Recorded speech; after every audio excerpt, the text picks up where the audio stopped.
Si hay algo de lo que podemos estar seguros en esta mañana, es que todos los creyentes que se encuentran aquí en este lugar desean ver cambios graduales y permanentes en sus vidas. Todo verdadero creyente se encuentra en un proceso de santificación a través del cual nos vamos pareciendo cada vez más al carácter, a la imagen de nuestro bendito Señor y Salvador Jesucristo, a la vez que vamos muriendo cada vez más a todas aquellas actitudes, a todos aquellos rasgos de carácter que son contrarios a nuestro Señor. Sin embargo, no todos los cristianos están conscientes del papel tan importante que juegan las emociones en ese proceso de cambio. No todos estamos conscientes del tremendo obstáculo que las emociones pueden llegar a ser cuando no ocupan un lugar correcto en nuestras vidas. Y ese es precisamente el tema que yo quisiera tratar en esta mañana: las emociones y la santificación. Mis hermanos, nuestras emociones juegan un papel de suprema importancia en cada decisión que nosotros tomamos, en la forma como evaluamos y reaccionamos cada información que recibimos, en nuestra relación con los demás, incluyendo nuestra relación con el Señor, en el proceso de aprendizaje, en el crecimiento espiritual, en la forma como nos comportamos. Nosotros somos seres emocionales. Dice un autor: todo lo que hacemos, todo lo que decimos, todo lo que pensamos es en algún sentido emocional.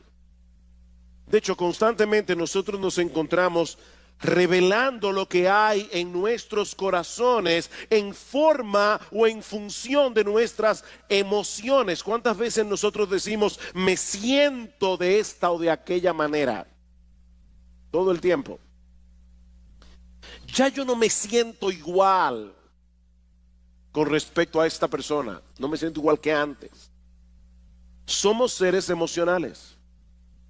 Eso es parte, mis hermanos, de lo que somos, como fuimos creados a imagen y semejanza de Dios. Ahora, ¿cómo funcionan nuestras emociones?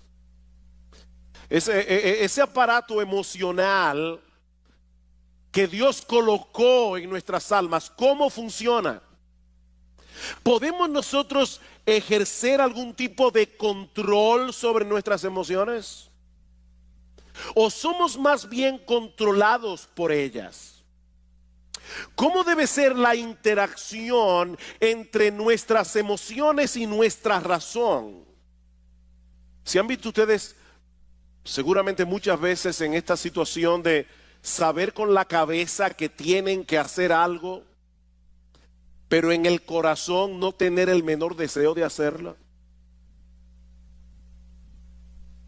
¿Cuál de las dos facultades debe ir sentada en el asiento del conductor? ¿La razón o las emociones? Bueno, esas son algunas de las preguntas que yo quisiera responder en esta mañana, y no tengo ningún texto específico que vamos a estar exponiendo. Vamos a ver una perspectiva bíblica general del manejo de las emociones, comenzando con una perspectiva del funcionamiento de nuestras emociones.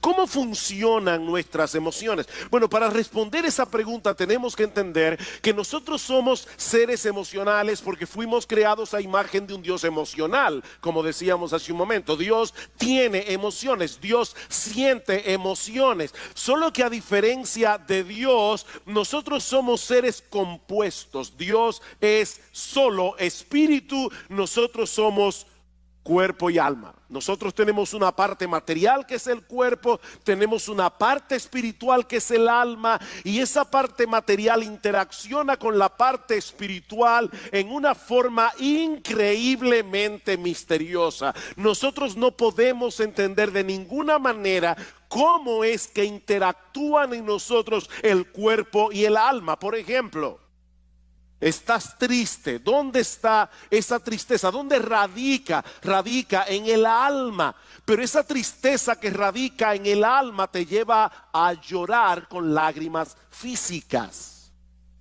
que tú puedes palpar. Eso activa tu glándula, yo no sé cómo se llama eso, pero las glándulas lacrimales. Y es algo puramente espiritual. Un temor extremo te puede paralizar, te puede dejar sin voz. Un fuerte sentido de culpabilidad puede enfermarnos. Probablemente eso fue lo que le pasó a David cuando dice en el Salmo 32 que mientras él cayó su pecado con Betsabé, se envejecieron sus huesos. Y dice David, se volvió mi verdor en sequedades de verano. David se consumió físicamente por causa de su pecado. Ahora, noten algo muy importante aquí. En todos estos ejemplos que yo acabo de dar, de reacciones emocionales, existe una condición previa que nosotros evaluamos y a la cual reaccionamos, y eso produce emociones. En otras palabras, nuestras emociones tienen una estrecha relación con nuestra percepción o con nuestra evaluación de las cosas. Esa percepción puede ser real, puede no ser real, pero el hecho de que nosotros percibamos la realidad de cierta manera es lo que produce en nosotros una reacción emocional. Por ejemplo, el sufrimiento del Señor Jesucristo en el huerto de Getsemaní era real, causado por la perspectiva de un dolor real. El Señor sabía que unas horas más tarde Él iba a estar colgado de una cruz e iba a recibir sobre sí todo el peso de la ira de Dios por causa de nuestros pecados. ¿Qué produjo eso en el Señor? Mi alma está muy triste hasta la muerte, dijo Cristo. La perspectiva de ese dolor, que era real, produjo en el Señor una reacción emocional. Ahora, puede darse el caso de una persona que experimenta una agonía real en su corazón ante la perspectiva de un problema irreal. La Biblia dice, no os afanéis por el día de mañana. ¿Cuántas personas están esperando un problema que nunca llega, pero lo sufren como si fuera real? Aquí tenemos una agonía real producida por una cosa irreal. De manera que las emociones, mis amados hermanos, no se producen en nosotros porque sí. Nuestras emociones no son meras reacciones químicas, como dicen algunos, sobre las cuales no tenemos ningún control. Nuestras emociones se producen como resultado de nuestra percepción o evaluación de las cosas. Por eso alguien ha dicho muy atinadamente que nuestras emociones revelan nuestras creencias y revelan nuestros valores. Nuestras emociones revelan nuestras creencias, revelan nuestros valores. Yo no tengo temor de perder aquello que a mis ojos tiene poco o ningún valor. Eso no me causa tristeza. Así que aquello que te causa una profunda tristeza es lo que revela dónde están tus valores. ¿Qué es lo que tú colocas por encima de lo demás? Yo no me airo por lo que no me importa. Las emociones siempre tienen un objeto en la mira que a nuestros ojos posee algún valor. Brian Borgman dice, por ejemplo, pensar en la ira no produce ira. Vamos a suponer que usted está en la universidad, están dando una clase sobre la ira. Eso no produce ira. Pero pensar en el aborto sí lo produce. ¿Se dan cuenta? Pensar en la ira no produce ira. Pensar en la injusticia del aborto sí produce ira o debería producir ira. Ahora, por supuesto, eso no significa que antes de experimentar una emoción nos detenemos a evaluar conscientemente lo que está sucediendo a nuestro alrededor para luego reaccionar. Eso es algo que ocurre de manera instantánea. Por ejemplo, si en medio de la noche, a las 3 de la mañana, tú estás profundamente dormido, escuchas un ruido atronador en la sala de tu casa, lo más natural es que sientas temor inmediatamente, aunque tú no tengas ni idea de lo que produjo ese ruido. Ese temor se produce por la percepción de que puedes estar en peligro. No es necesario que el peligro sea real. Tal vez fue que se cayó una lámpara, el gato la tumbó. Puede ser que no haya un ladrón en la casa. El peligro no es real. Pero basta con que tengamos la percepción de que podemos sufrir algún tipo de daño y eso va a disparar en nosotros la emoción del temor. Y lo mismo ocurre a la inversa. Un individuo puede estar tan seguro de que van a darle un aumento de sueldo que él ya lo está disfrutando sin tenerlo en la mano, aunque al otro día lo boten de la empresa. Y eso lamentablemente pasa muchas veces. O puede suceder que un individuo esté tan seguro de que la muchacha que le gusta le va a decir que sí, que él ya está experimentando la emoción de la boda. Pero resulta que ella le dice que no. Es así como funcionan nuestras emociones. El objeto de nuestra esperanza puede ser una mera ilusión, pero causa una emoción real. Ustedes recuerdan, luego de la victoria de Saúl contra el pueblo de Amalek, que Samuel mandó a llamar al rey Agag, a quien Saúl le había perdonado la vida, a pesar de que Dios le había dicho explícitamente que lo matara.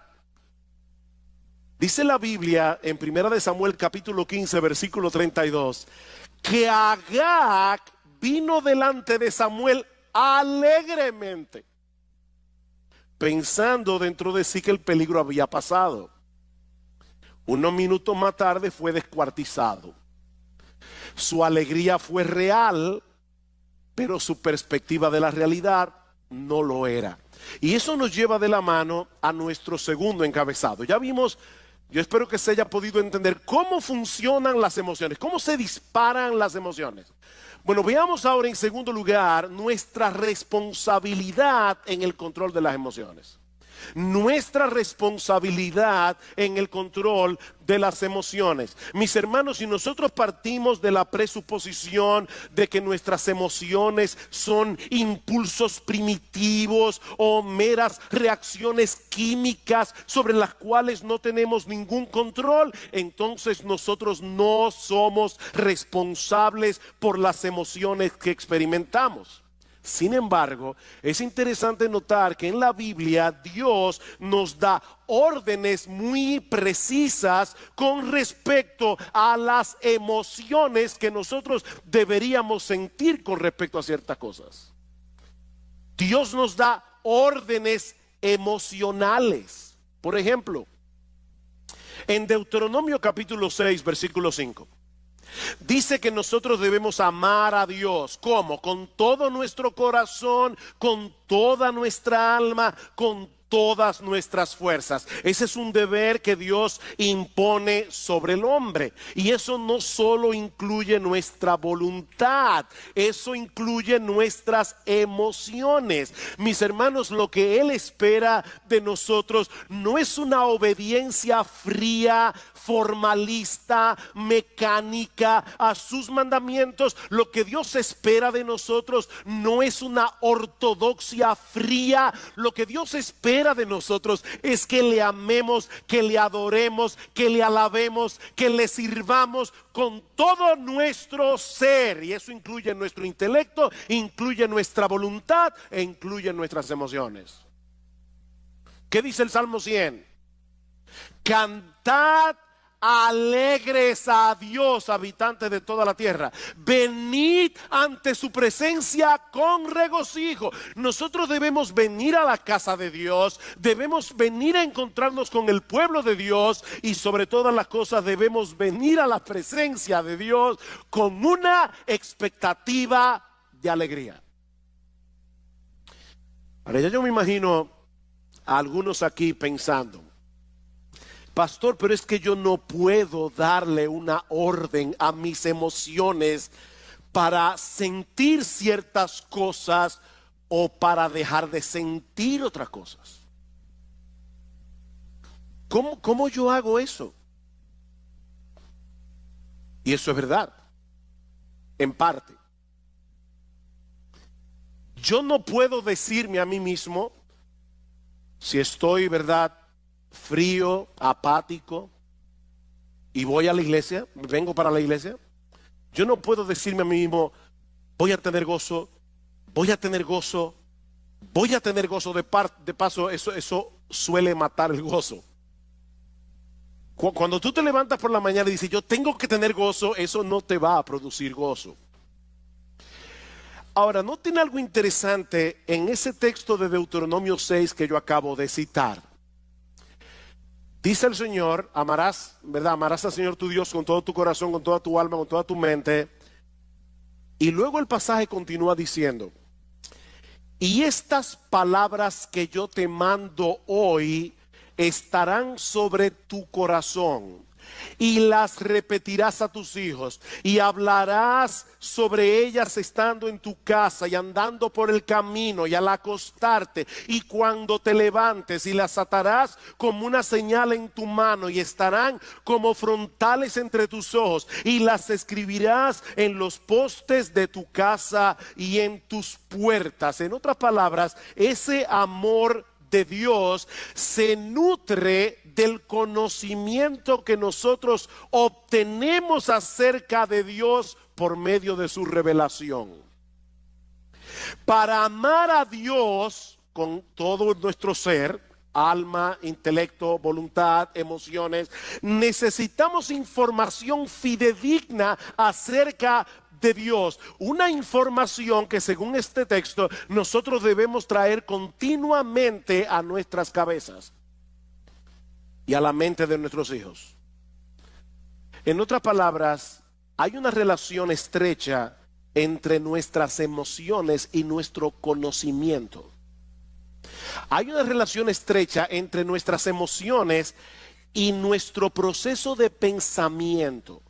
Por ejemplo, Salmo 18, versículos 1 al 3, dice el salmista: yo te amo, Jehová, fortaleza mía, Jehová, roca mía y castillo mío, mi libertador, Dios mío, fortaleza mía, en él confiaré, mi escudo y la fuerza de mi salvación, mi alto refugio. Invocaré a Jehová, quien es digno de ser alabado, y seré salvo de mis enemigos. Estas expresiones de amor de parte del salmista surgieron de una percepción adecuada de Dios, fruto de la percepción y del conocimiento verdadero que el salmista tenía acerca de Dios. Dios es un refugio, Dios es un castillo en el cual podemos escondernos en tiempos de aflicción. Y lo mismo podemos decir acerca del amor al prójimo. Los dos mandamientos más importantes son: amarás al Señor tu Dios y al prójimo como a ti mismo. Y eso incluye emociones de compasión, eso incluye emociones de misericordia. Ahora, ¿cómo surgen esas emociones en nosotros? Escuchen este pasaje en Levítico 19:33. Cuando el extranjero morare con vosotros en vuestra tierra, no le oprimiréis. Como a un natural de vosotros tendréis al extranjero que mora entre vosotros, y lo amarás como a ti mismo, porque extranjero fuisteis vosotros en la tierra de Egipto. ¿Se dieron cuenta de esa conexión? Lo amarás como a ti mismo, porque extranjeros fuisteis vosotros en la tierra de Egipto. En otras palabras, la memoria de sus penurias cuando ellos eran extraños, extranjeros y esclavos en Egipto, podía disponer sus corazones a experimentar misericordia y compasión por los extranjeros. El hecho de ponernos conscientemente en el lugar del que sufre es una forma de cultivar algunas emociones que generalmente acompañan un amor genuino al prójimo. ¿Saben cuál es nuestro problema? Nosotros vivimos tan centrados en nuestro pequeño mundo, en nuestro pequeño reino, que no nos ponemos en el lugar de los demás y consecuentemente no sentimos las emociones que deberíamos sentir asociadas con el amor al prójimo. Somos demasiado egocéntricos. Así que, hermanos, nosotros somos responsables por el cultivo de emociones piadosas. Somos responsables. En Romanos capítulo 12 el apóstol Pablo da una serie de mandatos. Y observen cómo cada uno de estos mandatos va conectado con nuestra vida emocional. El que preside debe hacerlo con solicitud. El que hace misericordia debe hacerlo ¿cómo? Con alegría. Debemos aborrecer lo malo, debemos seguir lo bueno. Amaos los unos a los otros con amor fraternal. En lo que se requiere diligencia, no debemos ser perezosos. Debemos ser fervientes en el espíritu. Debemos ser gozosos en la esperanza. Debemos ser sufridos en la tribulación. Emoción tras emoción tras emoción, conectado con nuestros deberes. La vida cristiana que es digna de Dios y de su agrado, mis amados hermanos, incluye un sano despertar de nuestras emociones. Y eso me lleva ahora a mi tercer y último encabezado. Ya vimos cómo funcionan las emociones, ya vimos la responsabilidad que tenemos de controlar nuestras emociones. Veamos ahora el papel que juega la verdad en el control de nuestras emociones. El papel que juega la verdad en el control de nuestras emociones. Ya hemos visto que las emociones tienen una estrecha relación con nuestro entendimiento, con nuestra evaluación de lo que percibimos. Por lo tanto, mis hermanos, los pensamientos con los que llenamos nuestras mentes, aquellos pensamientos que son el objeto de nuestra meditación, jugarán un papel de suprema importancia en las emociones que sentimos, para bien o para mal. Por eso Pablo dice en Romanos capítulo 12 que nosotros no debemos conformarnos a este siglo, sino que debemos ser transformados por medio de la renovación de nuestro entendimiento. El proceso de santificación en la vida cristiana tiene como centro operativo nuestro entendimiento, no nuestras emociones. ¿Oyeron eso, hermanos?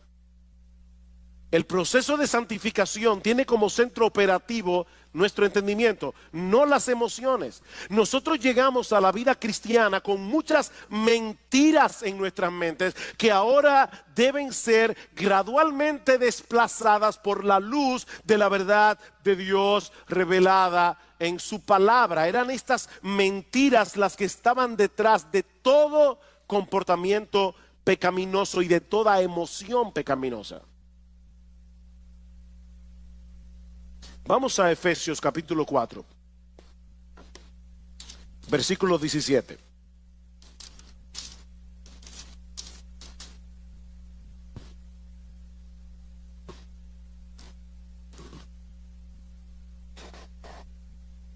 Dice Pablo, versículo 17, esto pues digo y requiero en el Señor, que ya no andéis como los otros gentiles que andan en la vanidad de su mente, teniendo el entendimiento entenebrecido, ajenos de la vida de Dios por la ignorancia que en ellos hay, por la dureza de su corazón.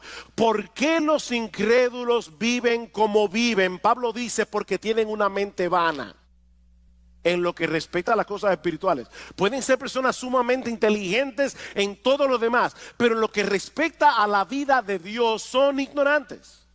ignoran la eternidad, ignoran la gloria de Dios, ignoran la majestad de Dios, ignoran la belleza de Dios. Y por esa razón van detrás de cosas vanas.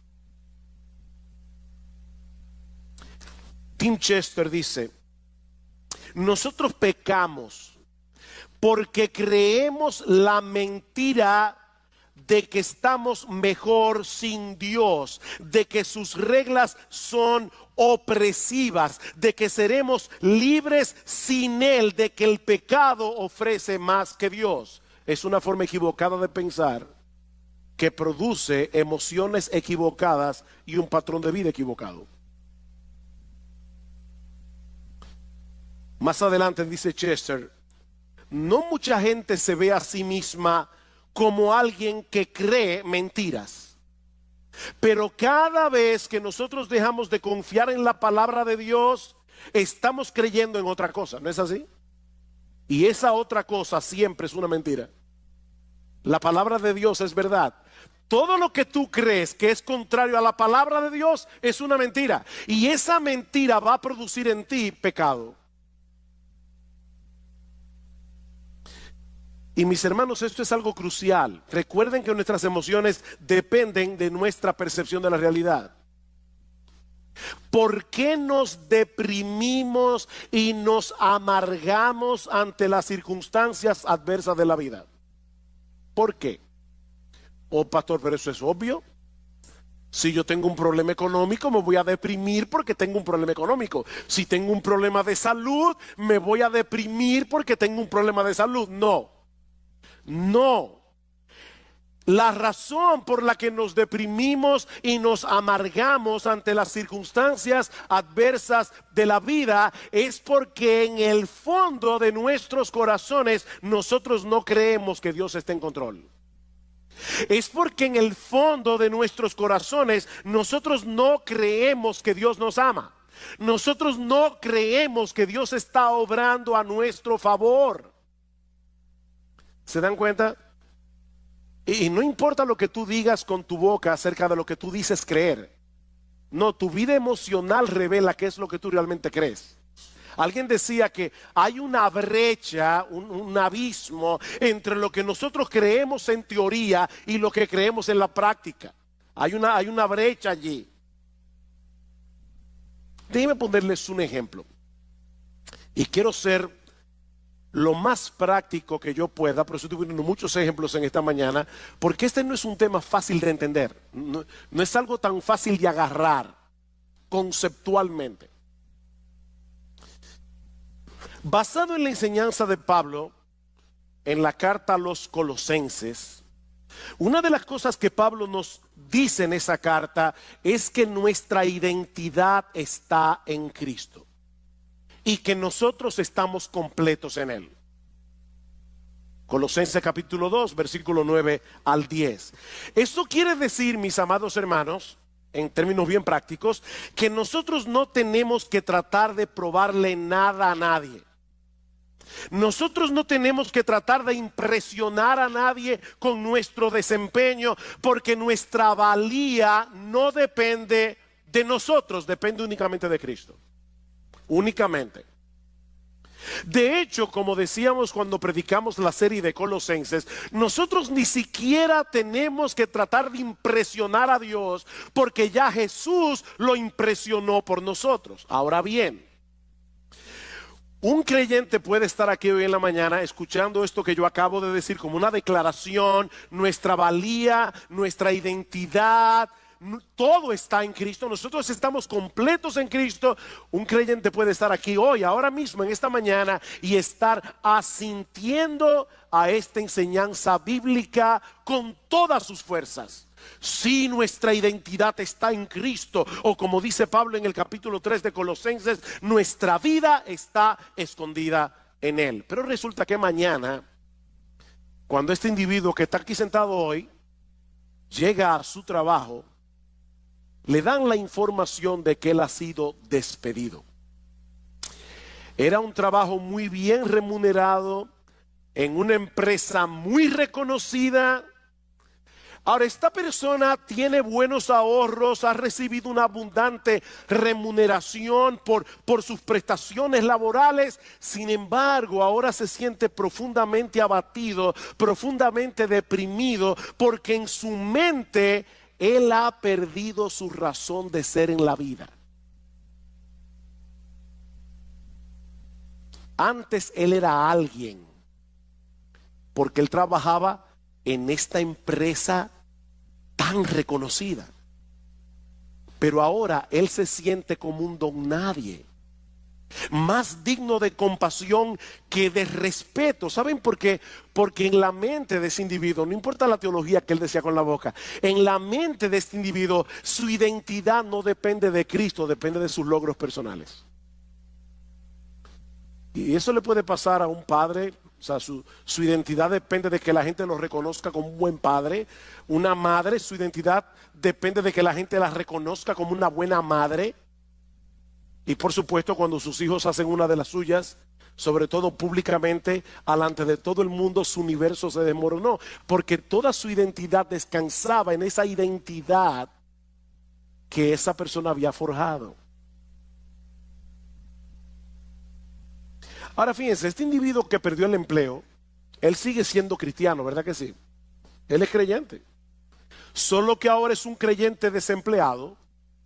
De manera que su identidad primaria no ha cambiado, sigue siendo exactamente la misma. Él es un pecador salvado por gracia, justificado por la fe en la persona del Señor Jesucristo. El problema es que él todavía continúa sintiendo la necesidad de probar algo.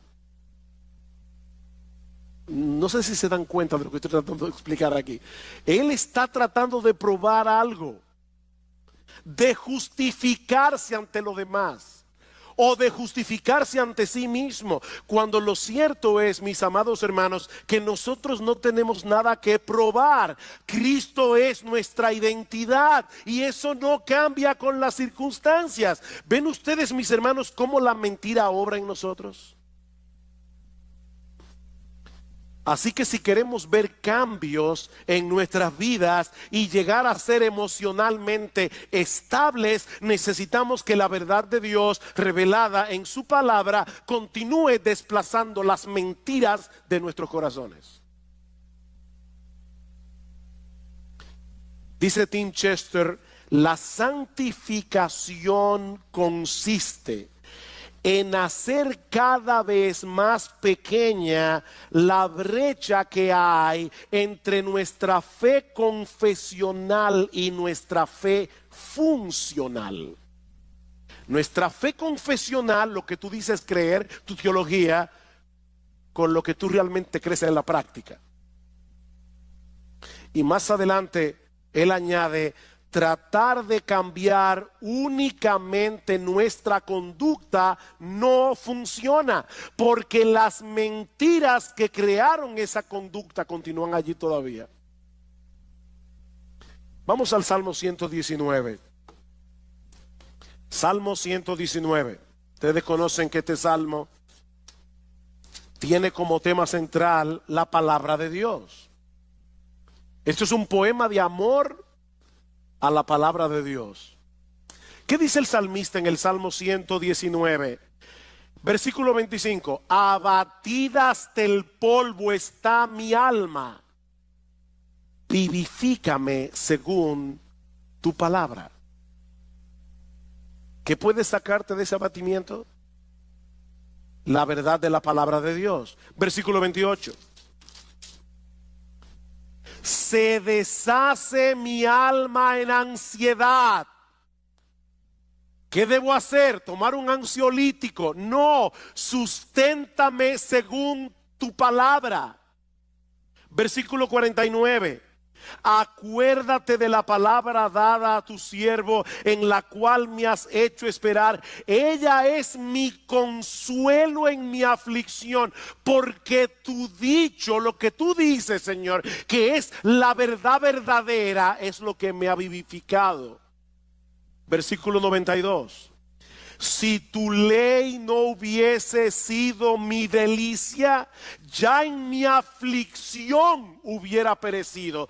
Nunca, jamás me olvidaré de tus mandamientos, porque con ellos me has vivificado, con la palabra de Dios. Versículo 111, por heredad he tomado tus testimonios para siempre, porque son el gozo de mi corazón.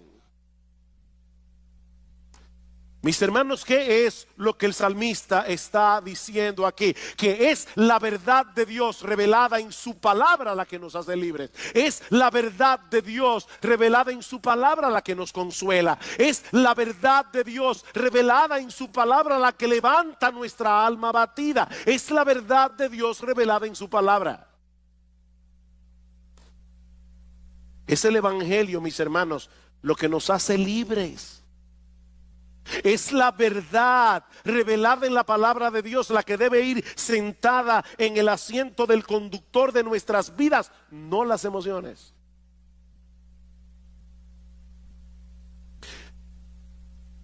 Imagínate que tú pecas contra Dios en cualquier cosa y tú sabes que pecaste.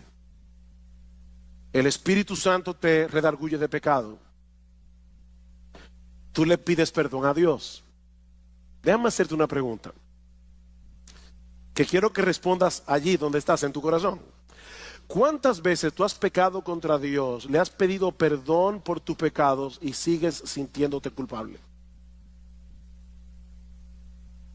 ¿Cuántas veces? ¿Cuántas veces tú pecas contra Dios, pides perdón y todavía hay una voz dentro de ti que te dice, qué fácil? Después que hiciste lo que te dio la gana, ahora tú quieres venir delante de Dios para que te perdone. Aquí las emociones nos están traicionando. Porque la Biblia dice que si confesamos nuestros pecados, Él es fiel y justo para perdonar nuestros pecados y limpiarnos de toda maldad. ¿A quién tú le vas a creer? ¿A tu aparato emocional que te hace sentir no perdonado, o a la promesa de Dios de que si confesamos nuestros pecados, Él es fiel y justo para perdonar nuestros pecados y limpiarnos de toda maldad? La palabra de Dios está por encima de nuestras emociones. Es que Dios ha dicho claramente que Él nos perdona cuando nosotros confesamos nuestros pecados. No debemos sentar las emociones en el asiento del conductor. Mis hermanos, si no nos mantenemos predicándonos a nosotros mismos estas verdades, no vamos a poder mantener un saludable control de nuestra vida emocional. Salmo 103, versículo 2. Estaba leyendo este salmo ayer. Bendice, alma mía, a Jehová, y bendiga todo mi ser su santo nombre. Bendice, alma mía, a Jehová, y no olvides ninguno de sus beneficios. Él es quien perdona todas tus iniquidades. Él es el que sana todas tus dolencias. Él es el que perdona todas tus iniquidades. Pero lamentablemente muchos creyentes olvidan este aspecto fundamental de la vida cristiana. Como dice Sinclair Ferguson, nuestro problema es que pensamos con nuestros sentimientos, no con la cabeza. Nosotros pensamos con el corazón, pensamos con los sentimientos. Tengo que poner otro ejemplo. ¿Qué debe hacer un creyente que no siente gozo en Dios? ¿Alguna vez has venido a la iglesia y estás cantando y tú tienes el corazón como un témpano de hielo? Eso nunca te ha pasado. Te felicito. A mí me ha pasado. ¿Y saben qué? Hablando en buen dominicano, lo que da más cuerda cuando uno está así, tener un hermano al lado que te encendió en fuego. Uno está aquí tratando de alabar a Dios, pero uno sabe que está con el corazón como un témpano de hielo. Y el hermano que está aquí al lado, él está en el cielo. ¿Qué debe hacer un creyente en esa situación? Él debe, una de las cosas que él no debe hacer, una de las cosas que él no debe hacer es fingir una emoción que él no tiene. No hagas eso es mentira. Pero una de las cosas que tú debes hacer es recordarte a ti mismo que Dios sigue siendo nuestro gozo y aceptarlo por fe. Aunque en ese momento no estés sintiendo nada, Dios sigue siendo nuestro gozo. Yo debo aceptarlo por fe. Tu gozo no va a retornar pensando en el gozo o deseando el gozo, sino enfocándote en las verdades acerca de Dios reveladas en su palabra. Es mirando a Dios, no al gozo. No persigas al gozo, persigue a Dios. ¿Cómo yo persigo a Dios? Enfocando mi mente en lo que Él me ha dicho que Él es en su palabra.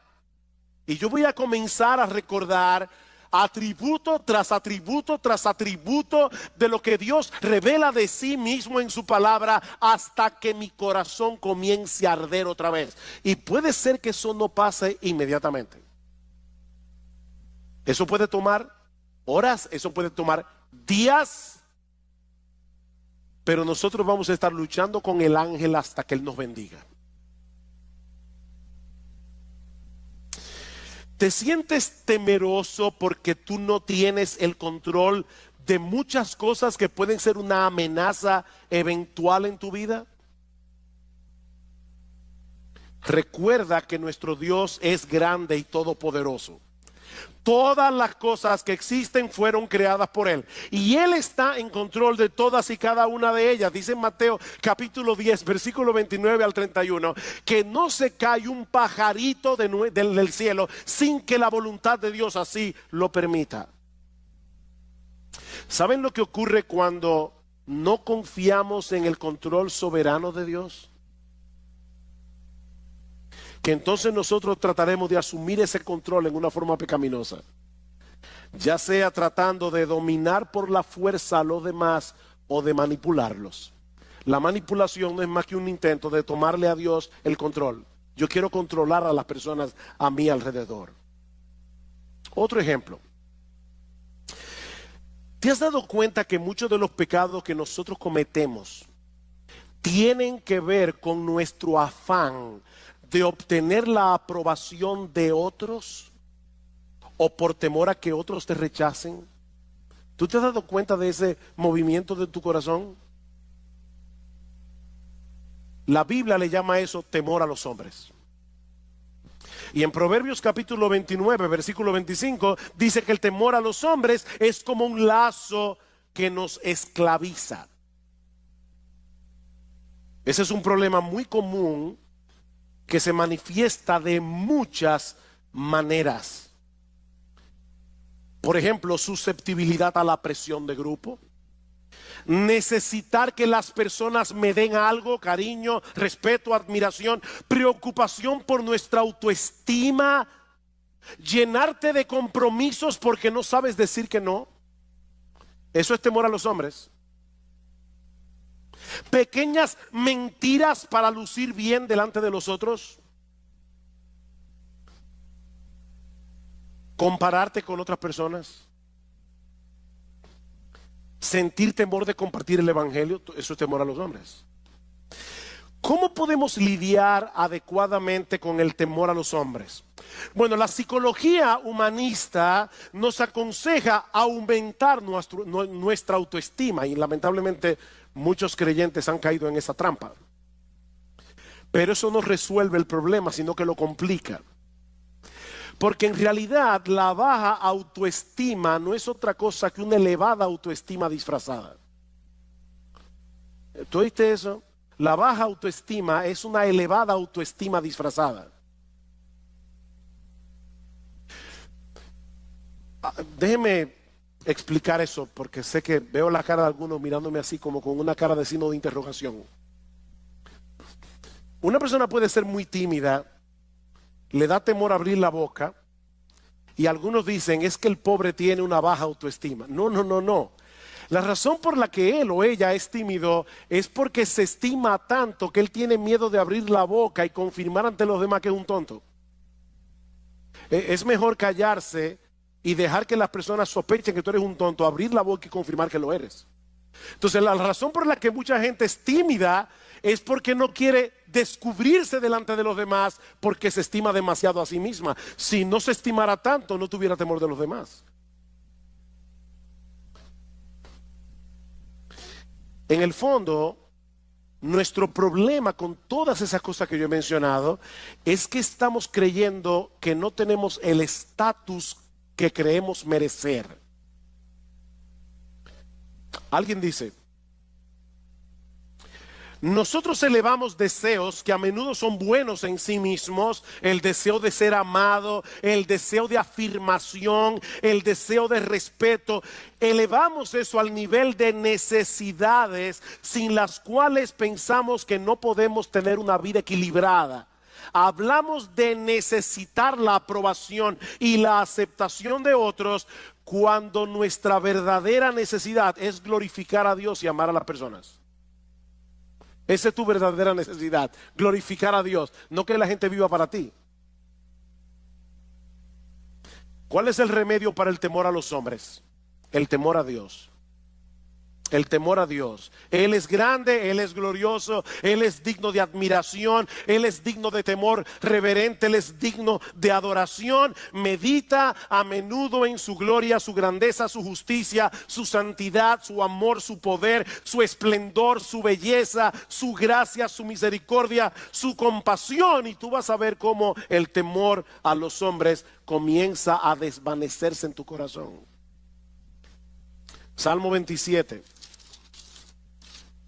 Salmo 27, versículo 1. Jehová es mi luz y mi salvación, ¿de quién temeré? Jehová es mi luz y mi salvación, ¿de quién temeré? Jehová es la fortaleza de mi vida, ¿de quién he de atemorizarme? Cuando se juntaron contra mí los malignos, mis angustiadores y mis enemigos para comer mis carnes, ellos cayeron y tropezaron. Aunque un ejército acampe contra mí, no temerá mi corazón. Aunque contra mí se levante guerra, yo estaré confiado. ¿Por qué? Porque Jehová es mi luz y mi salvación. Imagínate ese Dios al lado de la persona a la que tú le temes. Y lo vas a ver como una pulga. ¿Te sientes atraído por las cosas de este mundo? Y se te está haciendo difícil decir que no a esas cosas porque te prometen emociones como deleites, placer, alegría. Una vez más, mis amados hermanos, la respuesta de la Biblia no es escoger entre un santo aburrimiento y un pecado entretenido. No. La Biblia nos invita más bien a buscar ese deleite, ese placer, esa alegría en el único lugar donde realmente puede ser hallado, en Dios mismo. En Dios mismo. ¿Recuerdan ustedes lo que Cristo le dijo a la mujer samaritana? El que bebiere de esta agua volverá a tener sed, mas el que bebiere del agua que yo le daré no tendrá sed jamás, sino que será en él una fuente de agua que salte para vida eterna. ¿Qué es esa fuente de agua? ¿Saben qué es esa fuente de agua? Dios mismo. Es el Espíritu Santo morando en nuestro interior. ¿Y cómo lo sabemos? Porque más adelante en Juan capítulo 7, versículo 37 al 38, escuchen lo que dice el Señor Jesucristo. En el último y gran día de la fiesta, Jesús se puso en pie y alzó la voz diciendo: si alguno tiene sed, venga a mí y beba. El que cree en mí, como dice la Escritura, de su interior correrán ríos de agua viva. ¿Qué le dijo a la samaritana? El que bebiere de esta agua volverá a tener sed. El que bebiera del agua que yo le daré no tendrá sed jamás, sino que será en él una fuente de agua que salte para vida eterna. ¿Cuál es esa fuente de agua? Versículo 39. Esto dijo del Espíritu que habrían de recibir los que creyesen en él. Es Dios por su Espíritu morando en nuestro corazón. Es una fuente de agua que salta para vida eterna. Los deleites de este mundo no perduran. Nosotros fuimos creados para disfrutar de un deleite más profundo y perdurable, el deleite de conocer a Dios y de tener comunión con Él. Alguien decía que cada vez que nosotros pecamos es porque pensamos que el placer del pecado es real y que el gozo en Dios es insustancial o distante. Pero lo cierto es, oigan esto, hermano, porque es importante, es exactamente al revés. Cada gozo que experimentamos en esta vida es una sombra de la fuente de todo gozo, que es Dios mismo. Cada gozo que tú experimentas es una sombra del verdadero gozo que se encuentra en Dios.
This world is endless, so wide, so broad, but somehow I'm still lost in you.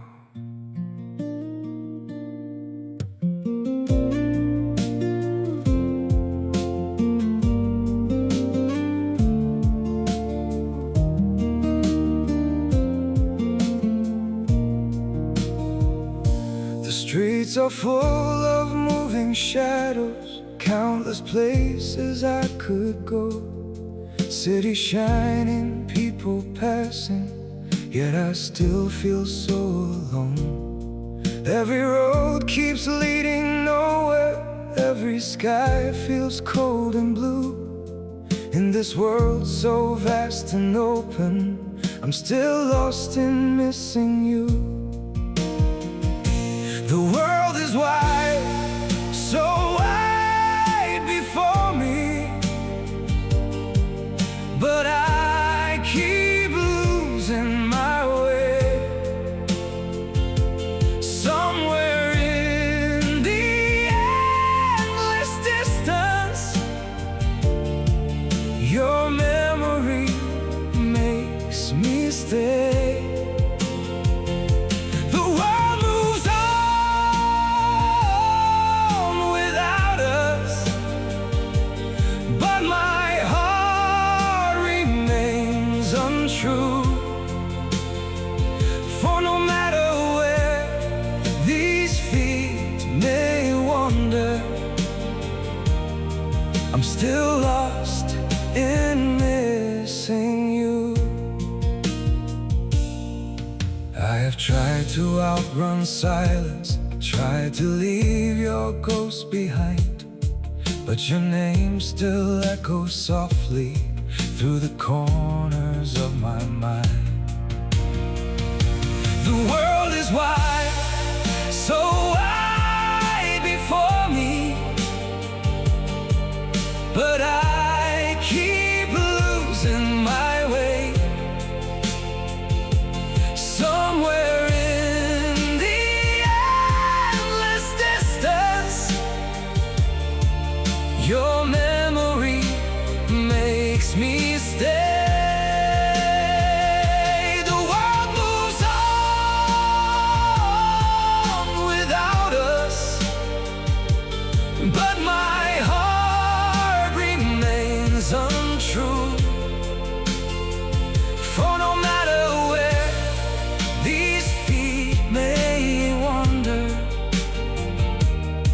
I'm still lost in missing you. Maybe someday I'll stop searching for your face in every crowd, but until that day, this broken heart will keep calling your name out. The world is wide, so wide before me, but I keep losing my way. Somewhere in the endless distance, your memory makes me stay. The world moves on without us, but my heart remains untrue. For no matter where these feet may wander, I'm still lost in missing you.